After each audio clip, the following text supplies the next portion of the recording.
April 19, 2026న జరిగిన IPL 2026 మ్యాచ్లో Punjab Kings జట్టు లక్నో సూపర్ జెయింట్స్పై అదరగొట్టే ప్రదర్శన ఇచ్చి ఘన విజయం సాధించింది. ముల్లన్పూర్లోని మహారాజా యాదవింద్ర సింగ్ అంతర్జాతీయ క్రికెట్ స్టేడియంలో జరిగిన ఈ మ్యాచ్లో పంజాబ్ కింగ్స్ 7 వికెట్ల నష్టానికి 254 పరుగుల భారీ స్కోరు చేసింది. అసలు ఏమైందంటే లక్నో సూపర్ జెయింట్స్ టాస్ గెలిచి ముందుగా బౌలింగ్ ఎంచుకుంది. 49 కింగ్స్ ఇన్నింగ్స్లో హైలైట్ ఏంటంటే ఓపెనర్లు ప్రియాంష్ ఆర్య, కూపర్ కనాలి కలిసి తొలి వికెట్కు 182 పరుగుల విధ్వంసకర భాగస్వామ్యం నెలకొల్పారు. 49 ప్రియాంష్ ఆర్య కేవలం 37 బంతుల్లో 93 పరుగులు బాదగా, కనాలి 46 బంతుల్లో 87 పరుగులు చేశాడు. వీళ్ళిద్దరూ కలిసి రికార్డు స్థాయి వేగంతో పరుగులు రాబట్టారు. 49 ఈ విధ్వంసకర బ్యాటింగ్ ఈ సీజన్లో పంజాబ్ అనుసరిస్తున్న దూకుడు ఆట తీరుని స్పష్టంగా చూపించింది. ఈ మ్యాచ్కు ముందు 5 మ్యాచ్లాడి 9 పాయింట్లతో ఒక్క ఓటమి కూడా లేకుండా ఐపీఎల్ 2026 పాయింట్ల పట్టికలో అగ్రస్థానంలో దూసుకుపోయింది. 10-29 ఈ విజయంతో జరుగుతున్న ఈ టోర్నమెంట్లో పంజాబ్ కింగ్స్ తిరుగులేని శక్తిగా తన స్థానాన్ని మరింత పదిలం చేసి పంజాబ్ కింగ్స్ భారీ స్కోరుతో చెలరేగగా, దానికి బదులుగా రిషబ్ పంత్ నాయకత్వంలోని లక్నో సూపర్ జెయింట్స్ ముందు 255 పరుగుల భారీ లక్ష్యం నిలిచింది.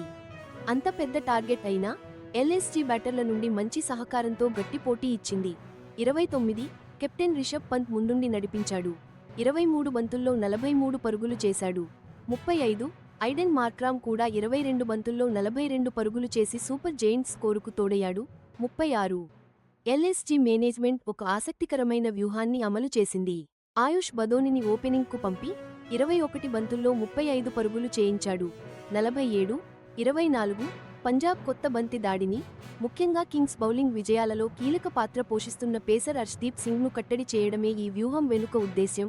47 అయితే ఈ గొప్ప ప్రదర్శనలు ఉన్నప్పటికీ లక్నో 254 పరుగులు మాత్రమే చేయగలిగింది.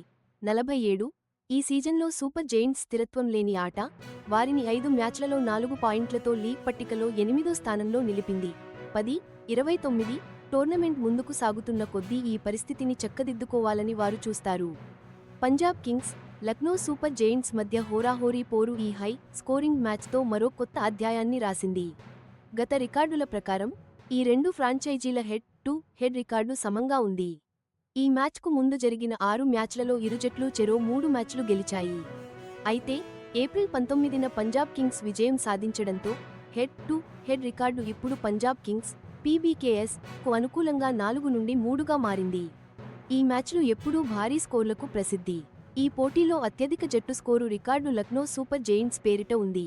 2023లో వాళ్లు 257 పరుగులకి 5 వికెట్లు కోల్పోయి ఆ స్కోరు సాధించారు. పంజాబ్ కింగ్స్ ఇటీవల సాధించిన 254 పరుగులకు 7 వికెట్ల స్కోరు ఇప్పుడు ఎల్ఎస్జీపై వాళ్ల అత్యధిక స్కోరుగా నిలిచింది. కేవలం ఈ ఫలితమే కాకుండా ఈ మ్యాచ్ ఐపీఎల్ 2026లో రెండు జట్ల భవిష్యత్తు ప్రయాణంపై తీవ్ర ప్రభావం చూపనుంది. పంజాబ్ కింగ్స్కు ఈ విజయం టేబుల్లో వాళ్ల స్థానాన్ని మరింత పటిష్టం చేసింది. మార్కో జాన్సన్, నిహాల్ వధేరా లాంటి కీలక ఆటగాళ్లు పంజాబ్ తరపున తమ వంతు కృషి చేస్తూనే ఉన్నారు.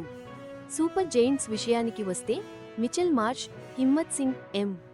సిద్ధార్థ్ వంటి ప్రతిభావంతులైన ఆటగాళ్లు వాళ్ల జట్టులో ఉన్నప్పటికీ సీజన్ సాగే కొద్దీ పట్టికలో పైకి ఎదగాలంటే వాళ్లు నిలకడగా రాణించడంపై దృష్టి పెట్టాలి.